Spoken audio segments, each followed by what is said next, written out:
একটু একা হয়ে বসুন। যদি সম্ভব হয় তাহলে রুমের দরজাটা বন্ধ করে দিন, কারণ আমি আজ আমার জীবনের এমন কিছু কথা আপনাদের সাথে শেয়ার করব যা হয়তো প্রকাশ্যে বলা উচিত না, কিন্তু বিশ্বাস করুন এই কথাটা বলা আমার জন্য খুব জরুরি। আমার নাম রীতা, আমার বাড়ি শান্তিপুরে। আমার জীবনের গল্পটা ঠিক সহজ সরল পথ ধরে চলেনি। সেখানে ছিল চড়াই উতরাই, আলো ছায়ার লুকোচুরি, কিছু গোপন মুহূর্ত যা সমাজের চোখে ঠিক নয়, অথচ মন আর শরীরকে তীব্রভাবে নাড়িয়ে দিয়েছিল। আজ আমি সেই গল্পটাই বলতে এসেছি, যা হয়তো অনেক নারীর জীবনেও ঘটে, কিন্তু লজ্জায় বা ভয়ে কেউ বলতে পারে না। আমার বিয়ে হয়েছিল মাত্র ২১ বছর বয়সে। পড়াশোনা চলছিল, কিন্তু ছেলেপক্ষ বেশ ভালো, আমার বাবা মায়ের পছন্দ। পাত্রের নাম রতন, দেখতে শুনতে বেশ ভালো, আর চাকরিও ছিল একটা। প্রথম সবটাই স্বপ্নের মতো ছিল। নতুন পরিবার, নতুন পরিবেশ। স্বামী রতন খুব ভালো মানুষ, শান্ত, ধীর স্থির। আর শ্বশুরমশাই, তিনি ছিলেন একজন অবসরপ্রাপ্ত স্কুল শিক্ষক, নাম প্রমথেশ রায়। প্রথম দেখায় মনে হয়েছিল এমন একজন শিক্ষিত, সৌম্য চেহারার মানুষ শ্বশুর হিসেবে পাওয়াটা ভাগ্যের ব্যাপার। আমার শাশুড়ি সুনন্দা দেবী, তিনি অবশ্য একটু মুখচোরা, নিজের কাজ নিয়ে থাকেন। বিয়ের পর প্রথম কয়েকটা দিন যেন হাওয়ায় ভেসে কেটেছিল। চারপাশে নতুনত্বের রেশ। রতন আর আমি একে অপরের সঙ্গে মানিয়ে নেবার চেষ্টা করছিলাম। নতুন বউ হয়ে আমি সব কাজ মন দিয়ে শেখার চেষ্টা করতাম। শাশুড়িমা আমাকে শেখাতেন আর আমি হাসি মুখে সব করতাম। কিন্তু ধীরে ধীরে আমি একটা বিষয় অনুভব করতে শুরু করলাম, যা ছিল আমার জন্য বেশ অস্বস্তিকর। সেটা হলো শ্বশুর মশাইয়ের দৃষ্টি। প্রমথেশ বাবুর চাহনিটা কেমন যেন ছিল। প্রথম দিকে আমি ভাবতাম হয়তো নতুন বউকে দেখছেন, এটা স্বাভাবিক, কিন্তু ধীরে ধীরে সেই দৃষ্টির মধ্যে আমি অন্য কিছু অনুভব করতে লাগলাম। আমি যখন রান্নাঘরে কাজ করতাম, তখন তিনি হঠাৎ করে এসে দাঁড়াতেন কোনো একটা ছুতোয়।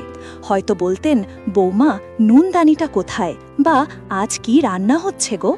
আমি উত্তর দিতাম, আর তার চোখ দুটো আমার সারা শরীরে ঘোরপাক খেত, বিশেষত আমার কোমরের দিকে, আমার পিঠের দিকে। আমি তখন সদ্য যুবতী, ছিপছিপে গড়ন আমার। শাড়ি পরলে আমার কোমরের ভাঁজটা স্পষ্ট দেখা যেত, আর ব্লাউজের ফাঁক দিয়ে পিঠের কিছুটা অংশ। তিনি যেন সেই দিকেই বেশি মনোযোগী হতেন। আমার তখন খুব অস্বস্তি লাগত, কিন্তু আমি কোনোদিন কিছু বলতে পারিনি। মনে হতো কি ভাববেন তিনি, আমার মনের ভুলও তো হতে পারে। শ্বশুরমশাই তো বাবারই সমান। দিনের পর দিন এই একই ঘটনা ঘটতে লাগল। আমি যখন ঠাকুর ঘরে প্রদীপ জ্বালাতে যেতাম, তিনি হয়তো তখনই পাশ দিয়ে হেঁটে যেতেন, আর তার হাতটা আলতো করে আমার পিঠে লেগে যেত, এমনভাবে যেন সেটা অনিচ্ছাকৃত। কিন্তু আমার শরীরটা তখন শিহরিত হয়ে উঠত, ভয়ে নাকি অন্য কোনো অজানা অনুভবে আমি নিজেও বুঝতে পারতাম না। আমার বুকটা ধুকপুক করত। যখন সিঁড়ি দিয়ে ওপরে উঠতাম আর তিনি নিচে নামতেন, তখন তিনি এমনভাবে দেখতেন যেন আমার শাড়ির আঁচলটা অসতর্কভাবে সরে যাওয়াটা তিনি খুব মনোযোগ দিয়ে দেখছেন। আমি তাড়াতাড়ি আঁচল ঠিক করে নিতাম আর চোখ নামিয়ে যেতাম। আমার শাশুড়ি মা এসবের কিছুই টের পেতেন না। তিনি নিজের জগৎ নিয়ে ব্যস্ত থাকতেন, হয়তো সকালের পুজো পাঠ, বিকেলে প্রতিবেশীদের সঙ্গে গল্প, বা নিজের হাতে বাজান করা।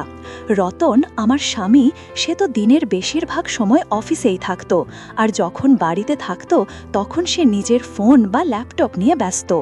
আমি যদি কখনো তাকে বোঝাতে চেষ্টা করতাম, সে হয়তো বলতো, আরে বাবা, কি বলছো, বাবা তো বাবার মতোই, তিনি তো তোমাকে নিজের মেয়ের মতো দেখেন, এসব তোমার মনের ভুল। আমি আর বেশি কিছু বলতে পারতাম না। নিজেকেই তখন প্রশ্ন করতাম, সত্যিই কি আমার মনের ভুল, নাকি আমি বেশি ভাবছি। আমার শরীরটা যেন ক্রমশ তার দৃষ্টির অধীনে চলে যাচ্ছিল। আমি যখন সকালে ছাদে কাপড় শুকাতে যেতাম, তখন তিনি নিচে দাঁড়িয়ে দেখতেন।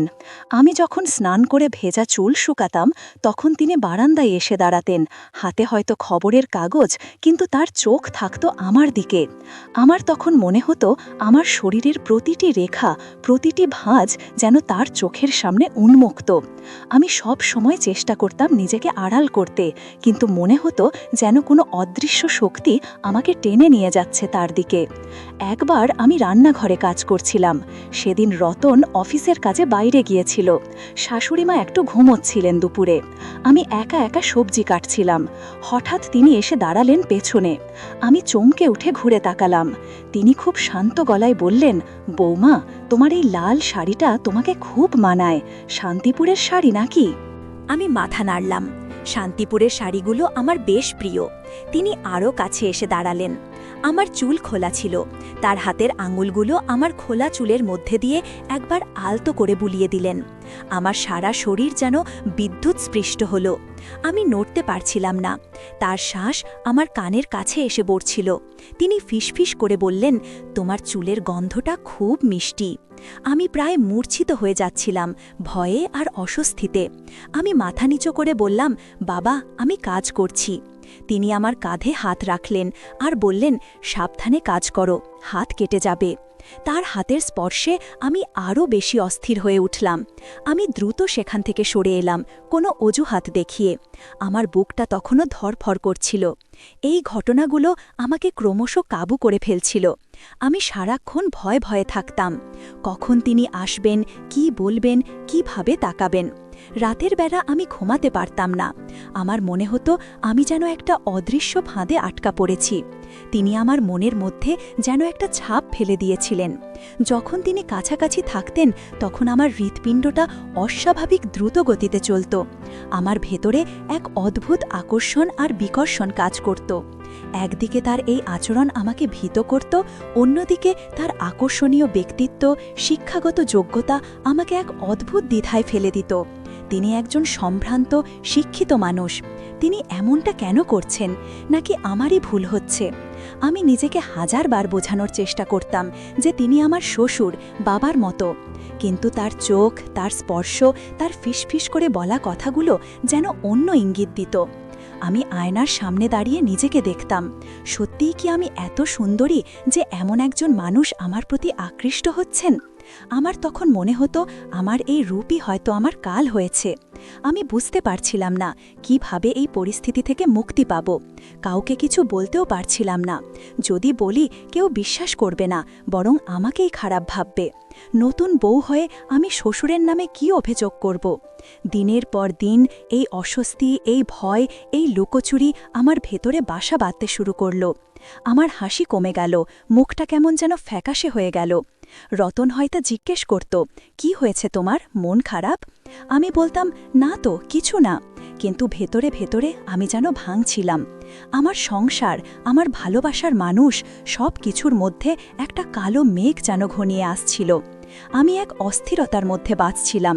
আমার একান্ত মুহূর্তগুলো যেন তার দৃষ্টি দ্বারা নিয়ন্ত্রিত হচ্ছিল। আমার রাতে ঘুম আসত না। আমার মনে হতো তিনি যেন আমাকে দেখছেন, আমার প্রতিটি পদক্ষেপ অনুসরণ করছেন। আমি জানি এটা হয়তো অনেকের কাছে বিশ্বাসযোগ্য নাও হতে পারে, কিন্তু আমি যা বলছি তা এক চরম সত্যের মুখোমুখি হওয়া। আপনাদের কাছে অনুরোধ, সাবস্ক্রাইব করে আমার সাথে থাকুন, কারণ গল্পের আসল অংশটা এখনও বাকি। আমার ভেতরের এই অস্থিরতাটা কেবল শুরু ছিল। ধীরে ধীরে শ্বশুরমশায়ের কর্তৃত্ব আরও বাড়তে লাগল। তিনি যেন বুঝে গিয়েছিলেন আমি কতটা অসহায়। তিনি হয়তো আমার মানসিক দুর্বলতার সুযোগ খুঁজছিলেন। রতন, আমার স্বামী, সকালে অফিসে চলে যেত আর ফিরত সন্ধ্যার পর। শাশুড়িমা দুপুরের খাবার শেষ করেই নিজের ঘরে বিশ্রাম নিতে যেতেন। আর এই সময়টুকুতেই শুরু হতো তার সূক্ষ্ম মানসিক নির্যাতন। একদিন দুপুরে আমি খাবার টেবিলে বসে টিভি দেখছিলাম। শাশুড়িমা ঘুমাচ্ছেন। শ্বশুরমশাই ড্রয়িং রুমে বসে খবরের কাগজ পড়ছিলেন। হঠাৎ তিনি আমার দিকে তাকিয়ে বললেন, বৌমা, আজ দুপুরের রান্নার স্বাদটা কেমন যেন কম মনে হলো। আমি অবাক হয়ে বললাম, আমি তো খুব মন দিয়ে রান্না করেছি বাবা, কি কম মনে হলো? তিনি আমার দিকে তাকিয়ে একটা অদ্ভুত হাসি দিলেন, বললেন, নুন একটু কম ছিল, আর লঙ্কাও। আমার তো ঝাল ঝাল খেতে ভালো লাগে। আমি বললাম, আমি তো ভেবেছিলাম আপনারা বেশি ঝাল খান না। তিনি টেবিলের ওপরে থাকা আমার হাতটা আলতো করে ধরে বললেন, তুমি তো আমার পছন্দ জানো না, ধীরে ধীরে জেনে যাবে। তার স্পর্শে আমার হাতটা যেন অসাড় হয়ে গেল। আমি কোনো মতে হাতটা সরিয়ে নিলাম। আমার ভেতরটা ভরে কাঁপছিল। পরের দিন থেকে তিনি যেন আমার প্রতি আরও বেশি মনোযোগ দিতে লাগলেন। আমি যখন রান্না করতাম তিনি এসে রান্নাঘরে দাঁড়িয়ে থাকতেন, বলতেন, বৌমা এই তরকারিতে একটু পেঁয়াজটা বেশি দাও, বা এইবার একটু বেশি করে তেল দিয়ে ভাজো। আমি তার কথা শুনতাম, কিন্তু আমার মনটা বলতো তিনি কেন এত নির্দেশ দিচ্ছেন। শাশুড়িমা তো কোনোদিন এত কথা বলেন না। তিনি তখন আরও বলতেন, তোমার শাশুড়ি তো বুড়ো হয়ে গেছে, তার রান্নার রুচিও বদলে গেছে। তোমার হাতের রান্নাটা বেশ ভালো, তাই আমি চাই তুমি আমার পছন্দ মতো রান্না করো। আমার মনে হতো তিনি আমার আর শাশুড়িমার মধ্যে একটা অদৃশ্য দেয়াল তৈরি করার চেষ্টা করছেন। একদিন বিকেলে আমি বারান্দায় বসে সূচিকর্ম করছিলাম, রতন অফিসে। শাশুড়িমা বিকেলে একটু বেরিয়েছিলেন প্রতিবেশীর বাড়ি। আমি একাই ছিলাম। হঠাৎ তিনি আমার পেছনে এসে দাঁড়ালেন। আমি চমকে উঠে সুঁইটা হাত থেকে ফেলে দিলাম। তিনি সুঁইটা তুলে নিয়ে আমার দিকে বাড়িয়ে দিলেন। তার আঙ্গুলগুলো যখন সুঁইটা দিচ্ছিলেন তখন আলতো করে আমার আঙ্গুলে ছুঁয়ে গেল। আমার রক্ত যেন হিম হয়ে গেল। তিনি বললেন, বৌমা একা একা বসে কি করছো, মন খারাপ? আমি মাথা নিচু করে বললাম, না বাবা, এমনিই। তিনি তখন একটা চেয়ার টেনে আমার পাশে বসলেন। বললেন, রতন তো সারাদিন অফিসেই থাকে, তোমার খারাপ লাগে না? আমি বললাম, প্রথম প্রথম একটু লাগতো, এখন অভ্যাস হয়ে গেছে। তিনি আমার কাঁধে হাত রেখে বললেন, আমি জানি নতুন বউয়ের জন্য একা থাকাটা কতটা কঠিন। তোমার কোনো অসুবিধা হলে আমাকে বলতে পারো, আমি তো আছি। তার হাতের স্পর্শটা আমার কাঁধের ওপর বেশিক্ষণ ছিল। আমার তখন নিজেকে খুব অসহায় লাগছিল। মনে হচ্ছিল আমি যেন তার হাতের মুঠোয় চলে আসছি। তার কথা বলার ভঙ্গি, তার শারীরিক ভাষা, সবকিছুই যেন একটা অদৃশ্য দেয়াল তৈরি করছিল আমার চারপাশে। তিনি যেন আমার মনের গভীরে প্রবেশ করার চেষ্টা করছিলেন। আমার ভয়টা ছিল, যদি তিনি রতনকে কিছু বলেন বা শাশুড়িমাকে, যদি তিনি আমাকে কোনোভাবে ফাঁসিয়ে দেন। এই চিন্তাগুলো আমাকে আরও বেশি ভীত করে তুলছিল। একদিন রাতে রতন নাইট ডিউটি থেকে ফিরতে দেরি হবে বলে জানিয়েছিল। আমি শাশুড়িমার সঙ্গে রাতের খাবার খেয়ে নিজের ঘরে চলে এসেছিলাম। তখন বেশ রাত, আমি শুয়ে শুয়ে বই পড়ছিলাম। হঠাৎ আমার ঘরের দরজায় টোকা পড়ল। আমি চমকে উঠলাম, কে এত রাতে? শাশুড়িমা তো তাড়াতাড়ি ঘুমিয়ে পড়েন। আমি আস্তে করে বললাম, কে? বাইরে থেকে শ্বশুরের গলা ভেসে এলো, বৌমা দরজাটা খোলো তো, একটা জরুরি কথা আছে। আমার বুকটা ধক করে উঠল। এত রাতে কি জরুরি কথা থাকতে পারে? আমি খুব ভয়ে ভয়ে দরজাটা খুললাম। তিনি ভেতরের দিকে একটু তাকিয়ে দেখলেন, তারপর আমার দিকে তাকিয়ে বললেন, অসুবিধা নেই তো? তুমি ঘুমিয়ে পড়নি তো? আমি বললাম, না বাবা, আমি বই পড়ছিলাম। তিনি ভেতরে এসে দাঁড়ালেন। ঘরের মধ্যে তার উপস্থিতিটা যেন আমার শ্বাস রোধ করে দিচ্ছিল। তিনি বললেন, আসলে রতন ফোন করেছিল, ওর নাকি আজ ফিরতে আরও দেরি হবে। তোমাকে জানাতে পারছিল না, তাই আমাকে বলল। আর আমাকে আরও বলল, তোমার নাকি মাঝে মাঝে ঘুম আসে না, তাই একটু দেখে নিতে। আমি অবাক হলাম। রতন তো আমাকে ফোন করে কিছুই বলেনি। আর ঘুম না আসার কথা আমি তো তাকে কোনো দিন বলিনি। এটা সম্পূর্ণ মিথ্যা কথা। তিনি আমার বিছানার পাশে এসে দাঁড়ালেন। আমার দিকে তাকিয়ে বললেন, তুমি কি খুব চিন্তিত থাকো? আমি বললাম, না বাবা, আমি ঠিক আছি। তিনি আমার হাতে হাত রাখলেন, বললেন, তোমার হাতটা এত ঠান্ডা কেন, কি হয়েছে? আমি কোনো মতে বললাম, কিছু না বাবা। তিনি আমার হাতটা ধরে একটু টিপে দিলেন। আমার শরীরটা তখন শিহরিত হয়ে উঠল, ভয়ে, অপমানে, অসহায়তায়। তিনি বললেন, তোমার শরীরটা মনে হচ্ছে খারাপ। রতনকে বললাম, ও বলল তুমি নাকি আমার কথা বেশি শোনো, তাই তোমাকে একটু বুঝিয়ে দিতে বলল শরীর খারাপ করলে অবহেলা না করতে। আমি বুঝতে পারছিলাম তিনি রতনের নাম ব্যবহার করে আমাকে আরও বেশি নিয়ন্ত্রণ করার চেষ্টা করছেন। তিনি যেন আমার দুর্বলতার সুযোগ নিচ্ছিলেন। তিনি যখন আমার হাতটা ধরেছিলেন তখন তার বুড়ো আঙুলটা আলতো করে আমার হাতের তালুতে স্পর্শ করছিল। আমি হাতটা সরাতে পারছিলাম না। আমার চোখে জল এসে গিয়েছিল। তিনি বললেন, বৌমা তুমি কাঁদছো কেন, কি হয়েছে আমাকে বলো, আমি তো তোমার বাবার মতো। আমি কোনো মতে হাতটা ছাড়িয়ে নিয়ে বললাম, আমি ঠিক আছি বাবা, আপনি এখন যান, রাত হয়ে গেছে। তিনি আমার দিকে কিছুক্ষণ তাকিয়ে রইলেন। তার চোখে এক অদ্ভুত আলো ছিল। তিনি বললেন, ঠিক আছে, আমি চললাম, নিজের খেয়াল রেখো। তিনি চলে গেলেন, কিন্তু তার উপস্থিতি আমার ঘরে রয়ে গেল। আমার হাতটা তখনও কাঁপছিল। আমি নিজেকে খুব অসহায় মনে করছিলাম। এই মানুষটা আমার বাবা নয়, ইনি একজন অন্যরকম মানুষ। আমি কোথায় যাব, কাকে বলবো? আমার স্বামী তো বিশ্বাস করবে না, শাশুড়ি মাও হয়তো মেনে নেবেন না। এই ঘটনার পর আমার ঘুম একেবারেই চলে গেল। আমি সারাক্ষণ একটা আতঙ্কের মধ্যে থাকতাম। তিনি যখনই আমার কাছাকাছি আসতেন, আমার শরীরটা যেন শক্ত হয়ে যেত। তার চোখের দিকে তাকাতে পারতাম না, কিন্তু তিনিও যেন আমাকে কোনোভাবেই ছাড়তে চাইতেন না। তিনি যেন ক্রমশ আমার ব্যক্তিগত জীবনে হস্তক্ষেপ করতে শুরু করলেন। আমি কি পরব, কি খাব, কার সাথে কথা বলবো, সব কিছুতেই তার একটা মতামত তৈরি হতে লাগল। একদিন আমি একটা সালোয়ার কামিজ পরেছিলাম, কারণ সেদিন একটু হালকা কাজ ছিল, তাই শাড়ি পরতে ভালো লাগছিল না। তিনি আমাকে দেখে বললেন, বৌমা, তোমাকে শাড়িতেই বেশি মানায়, সালোয়ার কামিজ তো ছোট মেয়েদের পোশাক। তুমি তো এখন এই বাড়ির বৌমা, তোমাকে দেখলে মানানসই লাগা উচিত। তার এই কথাগুলো আমাকে যেন আরও ছোট করে দিচ্ছিল। তিনি যেন আমার স্বাধীনতায় হস্তক্ষেপ করছিলেন। আমি নিজেকে খুব বন্দী মনে করতাম। এই মানসিক অত্যাচার এতটাই সূক্ষ্ম ছিল যে বাইরে থেকে কেউ দেখলে বুঝতেই পারত না, বরং তিনি সবার সামনে একজন আদর্শ শ্বশুরমশাই হিসেবেই পরিচিত ছিলেন। তিনি রতনের সামনে আমার প্রশংসা করতেন, বলতেন, তোমার বৌমা খুব ভালো মেয়ে, সংসারের সব কাজ মন দিয়ে করে। আর রতনও তখন হাসি মুখে বলতো, হ্যাঁ বাবা, রীতা খুব ভালো। কিন্তু রতনের অনুপস্থিতিতে তার রূপটা সম্পূর্ণ ভিন্ন হয়ে যেত। একদিন আমি ছাদে কাপড় শুকাতে গিয়েছিলাম। সেদিন ছিল খুব ঝড়ো হাওয়া। আমি দ্রুত কাপড়গুলো তোলার চেষ্টা করছিলাম। হঠাৎ একটা শাড়ির আঁচল উড়তে উড়তে আমার মুখ ঢেকে দিল। আমি কোনো মতে সেটা সরাতেই দেখি শ্বশুর মশাই পেছনে দাঁড়িয়ে আছেন। তার হাতে একটা ক্যামেরা। আমি অবাক হয়ে বললাম, আপনি এখানে কি করছেন? তিনি হাসি মুখে বললেন, আরে বৌমা, ছবি তুলছিলাম। এই তো ঝড় আসার আগের মুহূর্তটা ক্যামেরাবন্দি করছিলাম। আমি বললাম, আপনি আমার ছবি তুলছিলেন? তিনি বললেন, আরে না না, এই প্রাকৃতিক সৌন্দর্যটা, তবে তুমিও খুব সুন্দর পোজ দিয়েছিলে তো, তাই তোমারও কিছু ছবি উঠে গেছে। আমি ভয়ে হিম হয়ে গেলাম। আমার অজান্তেই তিনি আমার ছবি তুলছিলেন। তার ফোনের দিকে তাকাতেই দেখি গ্যালারিতে আমার বেশ কিছু ছবি। আমি কাপড় তুলতে গিয়ে যেভাবে ঝুঁকেছিলাম বা হাওয়ায় আমার শাড়ির আঁচল উড়ে গিয়েছিল, সেই সব মুহূর্তের ছবি। আমি বললাম, বাবা, এগুলো ডিলিট করুন। তিনি মুচকি হেসে বললেন, আরে রেখে দাও না, স্মৃতি হিসেবে থাকবে, তোমার কত সুন্দর পোজ। আমি কিছু বলতে পারছিলাম না, আমার গলা শুকিয়ে কাঠ হয়ে গিয়েছিল। তিনি তখন আমার হাতে ফোনটা ধরিয়ে দিয়ে বললেন, নিজেই দেখে নাও। আমি দেখলাম বেশ কিছু ছবি, আমার উন্মুক্ত পিঠ, কোমরের ভাঁজ, এমনকি আমার ভেজা চুলের ছবি।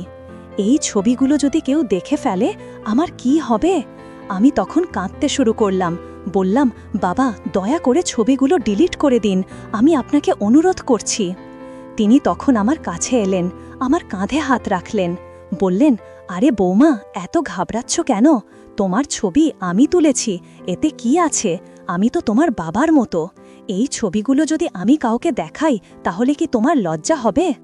আমি মাথা নিচু করে বললাম, হ্যাঁ বাবা, খুব লজ্জা হবে।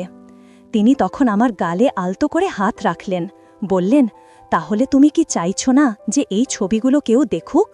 আমি বললাম, না বাবা, আমি চাই না। তিনি তখন একটা দীর্ঘ শ্বাস ফেলে বললেন, তাহলে এমন কিছু করো না যাতে আমাকে কষ্ট পেতে হয়।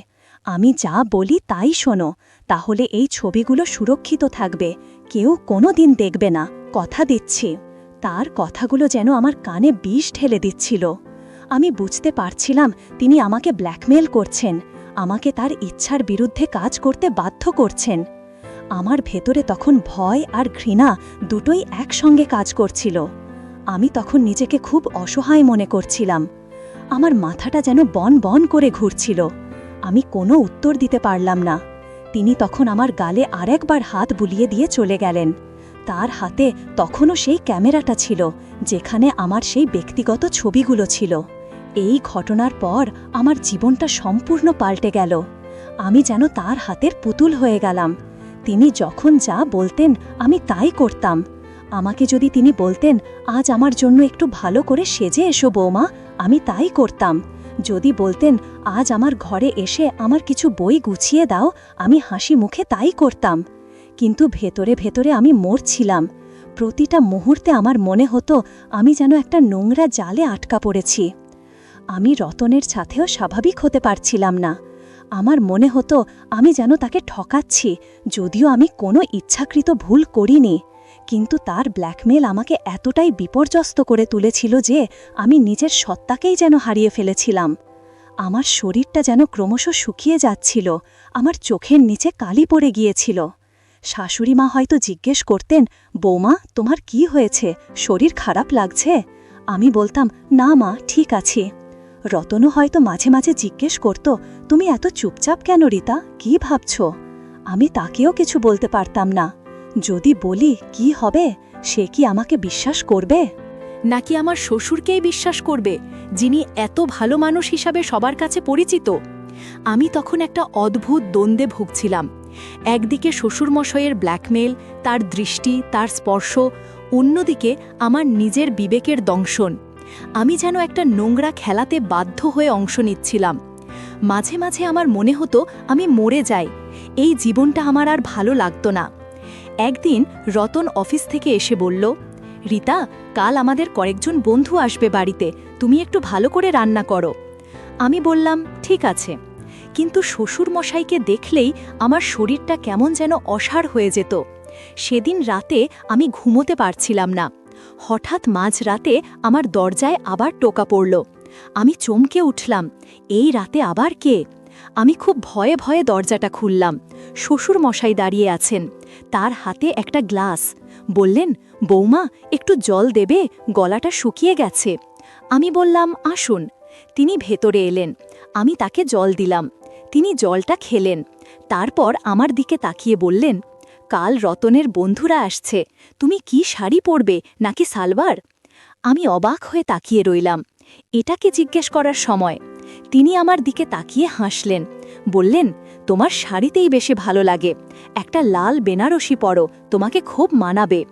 আমি মাথা নিচু করে রইলাম।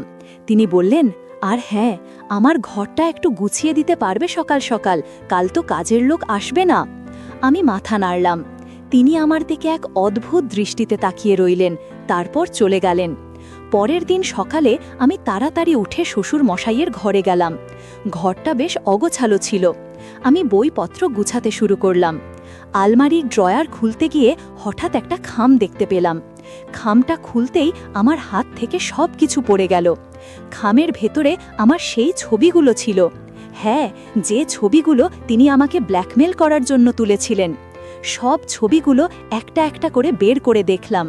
আমার ভেজা চুল, আমার কোমরের ভাঁজ, আমার উন্মুক্ত পিঠ, এই ছবিগুলো তিনি আলমারির ভেতরে লুকিয়ে রেখেছিলেন।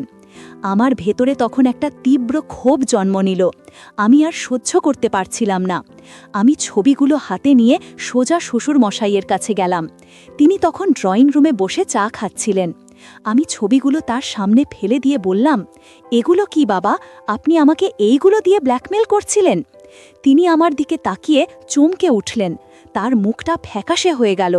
তিনি বললেন, বৌমা তুমি কি বলছো? আমি তখন কাঁদতে কাঁদতে বললাম, আপনার মতো একজন মানুষ এমন কাজ করতে পারেন আমি বিশ্বাস করতে পারছি না। আপনি আমার বাবা নন, আপনি একজন শয়তান। আপনি আমাকে আমার স্বামীর কাছ থেকে, আমার নিজের কাছ থেকে দূরে সরিয়ে দিচ্ছেন। এই ছবিগুলো দিয়ে আপনি আমাকে দিনের পর দিন মানসিক অত্যাচার করেছেন। আমার কথাগুলো শুনে শাশুড়িমা রান্নাঘর থেকে ছুটে এলেন। তিনি অবাক হয়ে তাকিয়ে রইলেন। রতন তখনও ঘুম থেকে ওঠেনি। শাশুড়িমা বললেন, কি হয়েছে রীতা, তুই এসব কি বলছিস?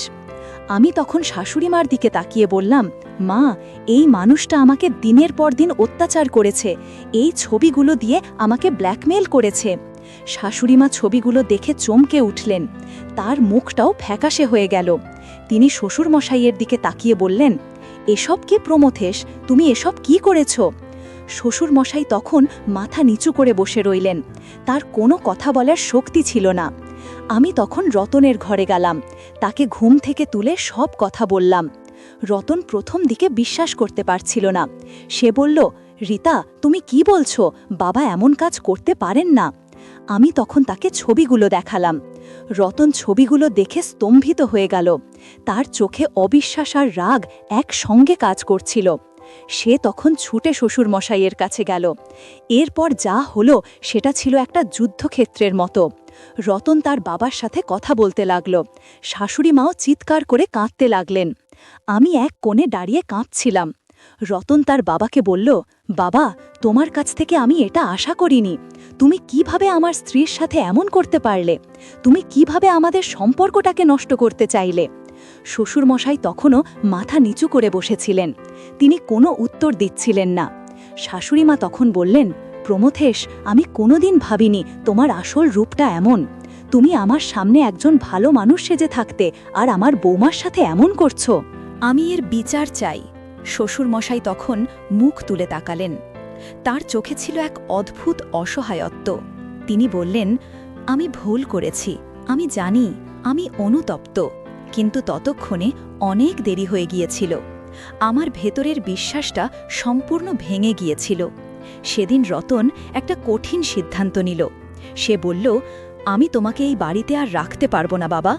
তুমি যা করেছ তার জন্য তোমাকে শাস্তি পেতে হবে। শ্বশুরমশাই তখন রতনের পায়ে পড়ে গেলেন। বললেন, আমাকে ক্ষমা করে দে রতন, আমি আর এমন করব না। আমি জানি না কেন এমন করেছি। কিন্তু রতন শুনল না। সে বলল, না বাবা, তুমি আমার বিশ্বাস ভেঙেছ, তুমি রিতার বিশ্বাস ভেঙেছ। এই পরিবারে তোমার আর কোনো জায়গা নেই। শাশুড়িমাও তখন রতনের পক্ষে দাঁড়ালেন। তিনি বললেন, তোমার বাবা যে কাজ করেছে তার ক্ষমা হয় না। এই বাড়িতে ওর আর থাকার অধিকার নেই। শ্বশুরমশাই তখন অসহায় চোখে আমাদের দিকে তাকিয়ে রইলেন। তার চোখের জল গাল বেয়ে পড়ছিল। তিনি কোনোদিন ভাবেননি যে তার এমন পরিণতি হতে পারে। সেদিন শ্বশুরমশাই বাড়ি ছেড়ে চলে গেলেন। কোথায় গেলেন, কিভাবে গেলেন, আমরা কেউ জানি না। আমরা তাকে আটকানোর চেষ্টাও করিনি, কারণ তার উপস্থিতি আমার জন্য এতটাই বিষময় হয়ে উঠেছিল যে আমি আর এক মুহূর্ত তাকে সহ্য করতে পারছিলাম না। এই ঘটনার পর আমার জীবনটা আবার নতুন করে শুরু হলো। প্রথম আমার ভেতরে একটা গভীর শূন্যতা ছিল, একটা ভয়, একটা আতঙ্ক। আমি সবসময় মনে করতাম কেউ হয়তো আমার দিকে তাকিয়ে আছে। কিন্তু ধীরে ধীরে রতন আর শাশুড়িমার ভালোবাসা আর সমর্থনে আমি আবার স্বাভাবিক হতে শুরু করলাম। রতন আমার পাশে ছিল, আমার হাত ধরেছিল। সে আমাকে বলেছিল, রিতা, যা হয়েছে তার জন্য আমি লজ্জিত, কিন্তু আমি তোমাকে কোনো দিন একা ফেলব না। আমি সব সময় তোমার পাশে থাকব। তার এই কথাগুলো আমাকে শক্তি জোগাচ্ছিল। শাশুড়িমাও আমার প্রতি আরও বেশি যত্নশীল হয়ে উঠেছিলেন। তিনি আমাকে বলতেন, বৌমা, তুই এখন থেকে আমার মেয়ে, তোর কোনো ভয় নেই, আমি সব সময় তোর পাশে আছি। তাদের ভালোবাসা আমাকে আবার নতুন করে বাঁচার স্বপ্ন দেখাচ্ছিল। আমার এই গল্পটা হয়তো অনেকের জীবনেই একটা বার্তা দেবে। ঘরের ভেতরেও এমন অনেক গোপন সম্পর্ক তৈরি হয় যা বাইরের জগতের কাছে অজানা, যেখানে ক্ষমতা আর দুর্বলতার সুযোগ নিয়ে একজন মানুষ আর একজনকে কিভাবে মানসিকভাবে ভেঙে দেয়। আমার অভিজ্ঞতা আমাকে শিখিয়েছে নিজের সম্মান আর আত্মমর্যাদা সবার আগে। কাউকে নিজের দুর্বলতার সুযোগ দিতে নেই, আর যদি কেউ এমন চেষ্টা করে তাহলে নির্ভয় তার বিরুদ্ধে রুখে দাঁড়াতে হবে। চুপ করে থাকলে সমস্যাটা আরও বাড়ে। আজ আমি একজন সুস্থ স্বাভাবিক নারী। আমি রতনকে নিয়ে আমার সংসার করছি। আমাদের একটা ফুটফুটে সন্তানও হয়েছে। আমি আমার ছেলেকে সবসময় শেখাই কিভাবে মেয়েদের সম্মান করতে হয়, কিভাবে অন্যের ব্যক্তিগত পরিসরকে সম্মান করতে হয়। আমি চাই না আমার ছেলের জীবনে বা অন্য কোনো মেয়ের জীবনে এমন কোনো ঘটনা ঘটুক যা আমাকে এক সময় সহ্য করতে হয়েছিল। এই পৃথিবীতে বেঁচে থাকতে গেলে অনেক সময় কঠিন সিদ্ধান্ত নিতে হয়। সেই সিদ্ধান্তগুলো হয়তো কঠিন, কিন্তু সেগুলোই আমাদের নতুন জীবনের পথ খুলে দেয়। আমার গল্পটা হয়তো আপনাকে শিখিয়েছে, যখন মনে হবে আপনি একা, তখনও হয়তো আপনার পাশে কেউ না কেউ আছে, শুধু তাকে খুঁজে বের করতে হবে। আর সবথেকে বড় কথা, নিজের ওপর বিশ্বাস রাখতে হবে। আপনার ভেতরের শক্তি আপনাকে সমস্ত বাধা পেরিয়ে এগিয়ে যেতে সাহায্য করবে। নিজের প্রতি সৎ থাকুন, নিজের মূল্য বুঝুন, কোনো অন্যায়ের কাছে মাথা নত করবেন না। এটাই আমার জীবনের সবথেকে বড় শিক্ষা।